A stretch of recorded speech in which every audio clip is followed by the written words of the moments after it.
Les États-Unis, c'est un messianisme, avec cette idée qui est apparue vers les années 1845 de la destinée manifeste, c'est-à-dire de cet idéal puritain d'étendre à l'échelle planétaire l'idéal américain, puritain, anglo-saxon, et avec l'influence judaïque et maçonnique. Ne jamais oublier que les États-Unis, c'est une construction maçonnique. Et c'est intéressant de rappeler que la Russie est née d'un baptême, comme la France, avec Clovis vers 496, 498, enfin, on retient la date de 496 pour Clovis sous l'égide de l'évêque Saint-Rémy. La Russie et la France sont nés tous les deux d'un baptême, et comme par hasard, la Russie et la France ont connu deux révolutions. 1789 pour la France, 1917, ce n'est pas l'effet du hasard. Il y a une chose qui est frappante dans le monde russe, c'est le lien entre le monde orthodoxe et le monde ésotérique, avec, au cours des siècles, une constance, la marque de la Kabbale. Qu'est-ce que la Kabbale? C'est l'interprétation ésotérique du judaïsme rabbinique. C'est une constante, peu importe les régimes politiques, jusqu'à aujourd'hui. Lorsqu'on lit, par exemple, les travaux du spécialiste de l'antisémitisme, qui s'appelle Léon Poliakov, il cite une lettre d'Ivan III, donc deuxième moitié du XVe siècle, une lettre d'Ivan III, adressée au Khan, K-H-A-N, de Crimée. Et Ivan III demande dans sa lettre au Khan de Crimée, on va quand même arrêter de s'écrire en hébreu. Et il y a un autre événement aussi, et là c'est Alexandre Solzhenitsyn, l'auteur de ce fameux livre Deux siècles ensemble que je vous invite à lire, passionnant, qui raconte toujours à l'époque d'Ivan III d'un événement qui s'est appelé l'hérésie des judaïsants, où les élites russes politiques et le monde orthodoxe, les élites orthodoxes, beaucoup de ces personnes se sont converties au judaïsme. Et ils faisaient tout pour détruire trois choses qui est une permanence dans le monde rabbinique et kabbalistique. Le rejet de la Sainte Trinité, le rejet de la divinité du Christ et la destruction du sacerdoce, avec aussi le rejet de la Sainte Vierge. Et les élites russes, politiques et orthodoxes, ont été touchés par ça, au point que un des dirigeants orthodoxes de l'époque avait changé de prénom pour s'appeler Abraham, et sa femme avait changé de prénom pour s'appeler Sarah. Pour comprendre le monde russe et l'influence des milieux ésotériques et kabbalistiques, ça va ensemble d'une manière, il faut comprendre le rôle de l'Angleterre. C'est pourquoi j'ai commencé un peu par le monde américain, anglo-saxon, parce qu'à l'origine, la racine du mal, c'est l'Angleterre. Il ne faut jamais oublier ça. La royauté anglaise, c'est du poison. N'oubliez jamais, c'est l'anti-France, la royauté anglaise. Jamais oublier, les élites anglaises sont nos ennemis, les ennemis de la civilisation française et européenne, romaine. Bon. Alors, pourquoi je parle du monde anglo-saxon? Parce qu'il va avoir un rôle très important dans la diffusion de l'occultisme, de la Kabbale et de la franc-maçonnerie en Russie. Entre autres, vous avez eu, dans l'histoire de l'Angleterre, vous avez eu donc la réforme anglicane avec Henri VIII, donc XVIe siècle, puis sa fille Élisabeth Ier. Et Élisabeth Ier avait un occultiste, un mage qui s'appelait John Dee, D2E. Et John Dee, d'ailleurs, a eu un fils, Arthur, médecin et aussi kabbaliste, qui a été, pour la petite histoire, le conseiller du premier tsar Romanov, Michel Ier, à partir de 1613, pendant 14 ans. Donc c'est intéressant de voir le fils d'un des conseillers intimes d'Élisabeth Ier, qui était en Russie pour conseiller et influencer sur la voie ésotérique, avec un mélange d'ésotérisme et d'orthodoxie, le monde russe. Mais le père, John Dee, est auteur d'un ouvrage de magie, d'ésotérisme, qui s'appelait le Monas Hieroglyphica. Et cet ouvrage de magie, de Kabbale, se trouvait dans toutes les bibliothèques des tsars, des hauts dirigeants russes, comme du monde orthodoxe. Et parmi tous les auteurs que je voulais étudier pour comprendre le monde russe, je tombe sur une universitaire anglaise portant un nom espagnol, qui est morte en 2013-2014, qui a enseigné dans les plus grandes universités britanniques, et qui est une spécialiste du monde russe, et de 17e, 18e siècle, qui s'appelait Isabelle de Madariaga. Et je me dis, Madariaga, mais ne serait pas la fille de Salvador de Madariaga, qui était un européiste convaincu, qui a participé en 1948 au fameux congrès de La Haye, présidé par Churchill, mais le véritable homme à l'origine de tout ça, c'est Joseph Ratzinger, encore plus important que Jean Monnet. Vous avez l'acte de conversion du judaïsme au catholicisme du grand-père de Joseph Ratzinger, que j'ai trouvé dans les archives diocésaines de la ville de Tarnów, au sud de la Pologne, du 16 novembre 1827, écrit en latin. C'est l'original. Donc pour vous montrer que pour comprendre quelqu'un, il faut quelquefois étudier ses origines. Et donc je me suis dit, cette Isabelle Madariaga, outre d'être universitaire de haut niveau, elle a dû bénéficier de l'aura de son père pour avoir peut-être des documents qu'un universitaire n'aurait pas eu. Et elle a fait une étude sur l'influence maçonnique, ésotérique, kabbalistique de la Russie, extraordinaire. C'est dans le livre. Savoir que la maçonnerie est née en Angleterre en 1717, mais évidemment, ces choses-là ont été préparées. Vous avez eu ce groupe, ce club, est déjà évoqué en 1646 par Robert Boyle sous le nom de Collège Invisible.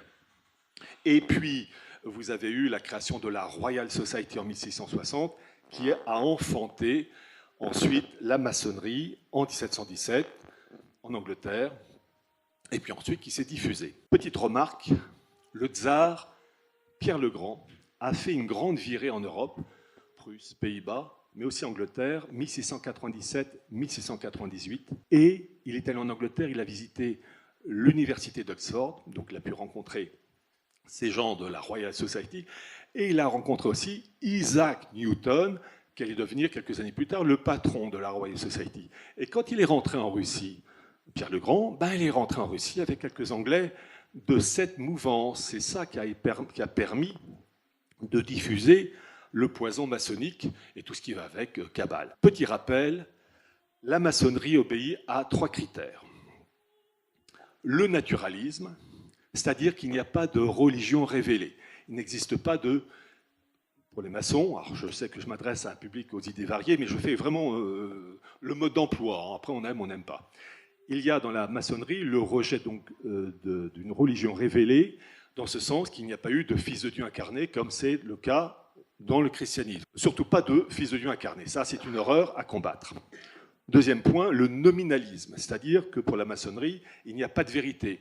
Tout est évolutif. Tu as ta vérité, moi j'ai ma vérité, et puis dans 20 ans, ça sera autre chose. C'est une vérité évolutive. Et troisième point, la primauté de l'homme. L'homme qui, dans son orgueil, veut s'élever par ses propres forces, par sa connaissance. La maçonnerie est intimement liée au noachisme. Le noachisme, c'est la religion qui a été élaborée il y a bien longtemps par le monde rabbinique pour les non-juifs, qui est une religion, avec des guillemets, avec 7 lois, et plus particulièrement au rejet de la Sainte Trinité, de la divinité du Christ et du sacerdoce. Et en particulier, vous avez une marque noachite dans la franc-maçonnerie, en particulier en 1738, où le fondateur, quand la maçonnerie a été créée en 1717, vous avez eu 2 fondateurs anglais, James Anderson, et un Anglais, le deuxième d'origine française, un huguenot qui avait été expulsé avec sa famille en 1685, la révocation de l'édit de Nantes, qui s'appelait Jean Théophile des Aguliers. Et ces 2 Anglais donc, ont lancé la maçonnerie, et James Anderson, en 1738, a changé l'article 1 pour dire que tout maçon doit être noachite.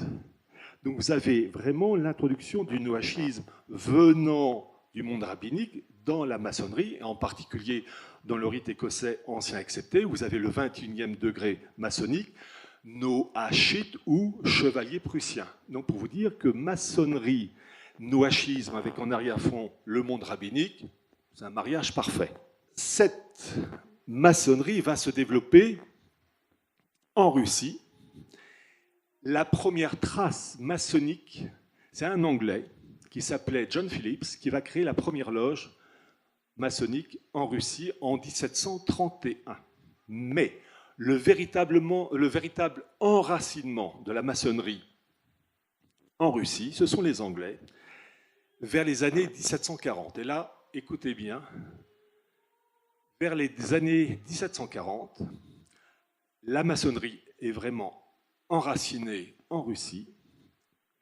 La maçonnerie russe est dirigée par un Anglais qui s'appelait James Keyes, qui était le conseiller intime de l'impératrice, la tsarine de l'époque, Élisabeth Ier. Et cet Anglais, tout en étant le patron de la maçonnerie russe, au même moment, avait son cousin John Keyes, patron de la maçonnerie anglaise. Et cette maçonnerie russe était inféodée à la maçonnerie anglaise, pour vous dire, comme la Russie a été harponnée. Cette maçonnerie russe s'est développée avec l'influence de l'Angleterre, mais aussi du monde germanique, il ne faut pas l'oublier, la Prusse en particulier.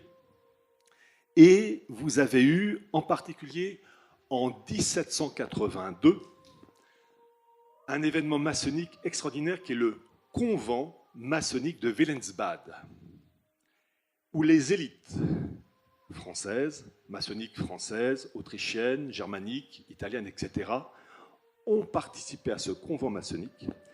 Mais vous aviez aussi toute l'élite maçonnique russe qui en a fait partie, Novikov, Troubetskoy, enfin vous verrez tous les noms. Ce convent maçonnique de Wilhelmsbad est très important. Pourquoi? Parce que les deux grands dirigeants, celui qui a fait le discours d'ouverture, le duc de Brunswick, celui qui a fait le discours de clôture, Charles de Hesse-Kassel, faisaient partie d'une super loge maçonnique mélangeant cabale et christianisme abattardi, les Frères asiatiques, fondés par Moses Zebrouska, qui a pris un nom à la fin, Junius Frey, qui a été décapité au même jour que Danton, d'ailleurs, en 1794.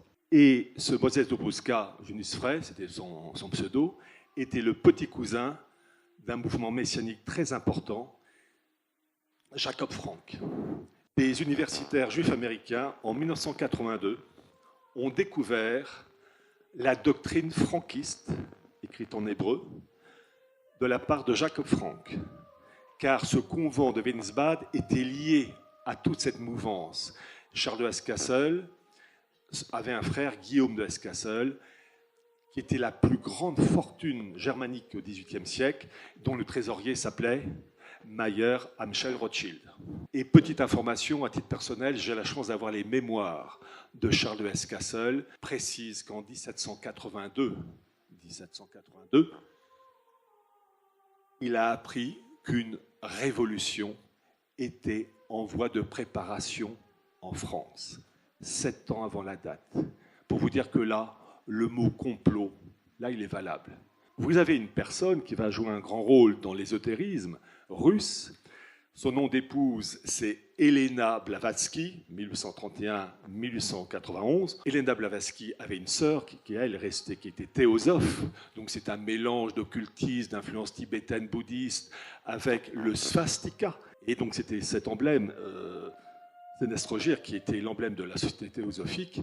Et la sœur d'Elena Blavatsky, donc Vera Jilikovskaya, avait été théosophe et avait parmi ses disciples un certain Nicolas Roerich, théosophe aussi, et qui aura un fils, Sviatosław Roerich, théosophe, qu'on va retrouver aux côtés de Gorbatchev dans la promotion de la perestroïka. C'est intéressant de voir que ces milieux kabbalistiques ésotériques ont accompagné la perestroïka de Gorbatchev. Sachez que les élites russes ont pu rétablir la franc-maçonnerie grâce au Grand Orient de France. La famille Romanov était imprégnée, Nicolas II et sa femme, étaient imprégnés d'occultisme, d'ésotérisme. Il est vrai qu'ils descendaient, pour Nicolas II, en ligne droite de Charles de Hesse-Kassel. On est marqué par ses origines. on n'a pas uniquement un héritage biologique, on a aussi un héritage spirituel.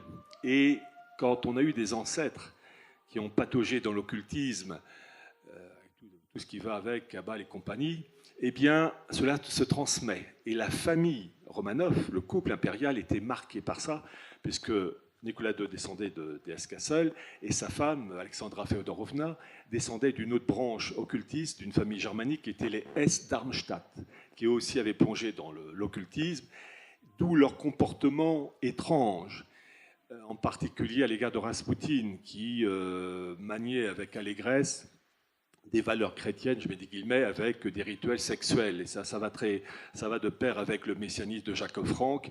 Je rappelle que lorsque Jacob Frank s'est, au XVIIIe siècle, donc converti faussement au catholicisme, la veille de leur conversion, ils sont allés dans une forêt, ils ont planté une croix, ils se sont mis tout nus, et c'était une orgie. Et le lendemain, ils présentaient toutes les apparences de la piété, vraiment de l'amour christique. Donc pour vous dire, comme ces gens ont aussi une fantastique capacité à jouer la comédie, donc le côté en plus pervers et tordu de ces gens-là. Cette marque ésotérique était tellement prégnante de la famille Romanov que la voiture de sport de Nicolas II était décorée d'un swastika sur son capot, dans le sens contraire des yeux d'une montre. Le carnet privé de la tsarine était frappé d'un swastika. En fait, c'est la marque antichrétienne, parce que c'est une influence tibétaine, bouddhiste, donc il n'aurait jamais dû mettre un swastika pour Nicolas II sur sa voiture et pour sa femme sur ses carnets privés.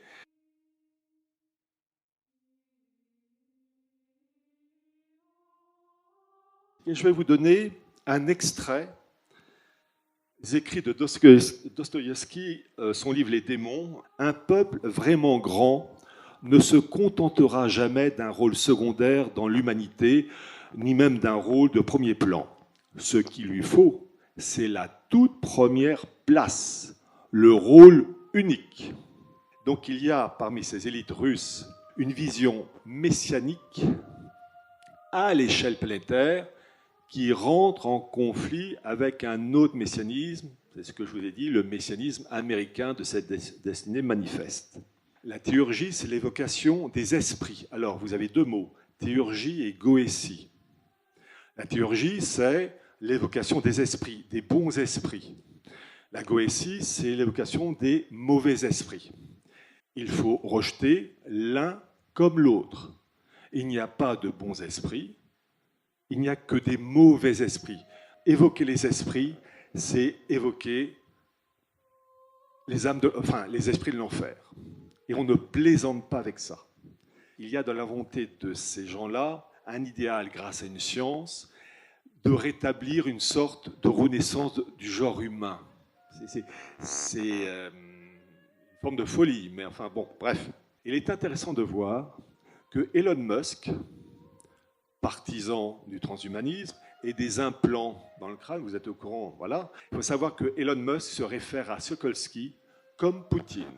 C'est intéressant de voir comme ces événements du 19e siècle parcourent les générations. La colonne vertébrale de l'économie russe est essentiellement, je ne dis pas 100%, mais essentiellement tenue par les Lubavitch. Et il y a une formule qui paye commande. Et lorsque Poutine parle de choses tout à fait justes contre le wokisme, etc., en fait, il ne fait que transmettre la morale Lubavitch. Il est très intéressant de voir que le monde orthodoxe est lié au monde Lubavitch. Sachez que la Russie de Poutine est très intéressante dans ce sens que vous avez la mise en place d'un modèle qui correspond exactement au monde occidental. Numérisation complète du pays en cours. Il est quand même pas normal qu'en 1995, Alexandre Douguine a participé à une cérémonie très ésotérique avec des croix tournantes et des hommes et des femmes légèrement habillés.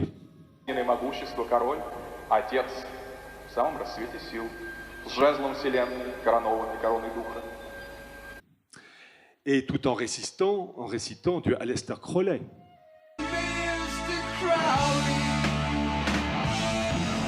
Je rappelle que Aleister Crowley a été choisi par un représentant du monde secret britannique, Ian Fleming, fameux auteur 007, en 1941. Au mois de mai 1941, Rudolf Hess, vous savez, est parachuté en Angleterre. Il voulait établir des liens entre Hitler et Churchill.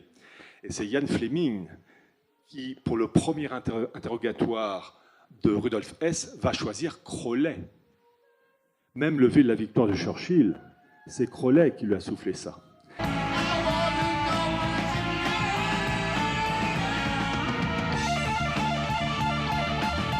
Et la vague New Age et tibétaine des années 60-70 en Europe, avec Dalai Lama, etc., c'est un Anglais qui s'appelle Gerald York qui a joué un rôle clé pour balancer et empoisonner les esprits européens. Ce Gerald York était le secrétaire privé d'Aleister Crowley. Et dommage qu'un Dugin ait dit que la Kabbale est la plus grande construction de l'esprit humain. La Kabbale est d'inspiration satanique. And about nihilism, I read you too since long. You are my adversary. We think oppositely on many fields, but I recognize your importance. En particulier, il est intéressant qu'en 2023, 24 juin 2023, l'emblème du parti Eurasie de Dugin, c'est une étoile à 8 branches, qui est la réplique de l'étoile du chaos dans l'occultisme ésotérique de ce milieu-là. Lorsqu'on voit le parti Eurasie avec cet emblème de 8 branches, c'est en lien avec cette cabale, entre autres franquistes. C'est intéressant de voir que Vladimir Poutine favorise un mélange de toutes les religions. Il dit à un moment donné que Rosh Hashanah, c'est le nouvel an juif, est le fondement de toutes les religions du monde. S'il était véritablement orthodoxe, il ne devrait pas dire ça. Il y a malheureusement une marque ésotérique qui traverse tous les régimes politiques, qui touche aussi bien la Russie que le monde occidental. Et on peut dire en guise de conclusion que la France et la Russie sont nées d'un baptême, ont été touchées par 2 révolutions, 1789-1917, avec des influences ésotériques. Mon espoir, c'est que pour la France comme pour la Russie, eh bien, que ces influences néfastes, ésotériques, kabbalistes, soient un jour balayées pour le bien de ces 2 peuples, pour le bien de tous les peuples européens, mais aussi le bien du monde entier. Je vous remercie.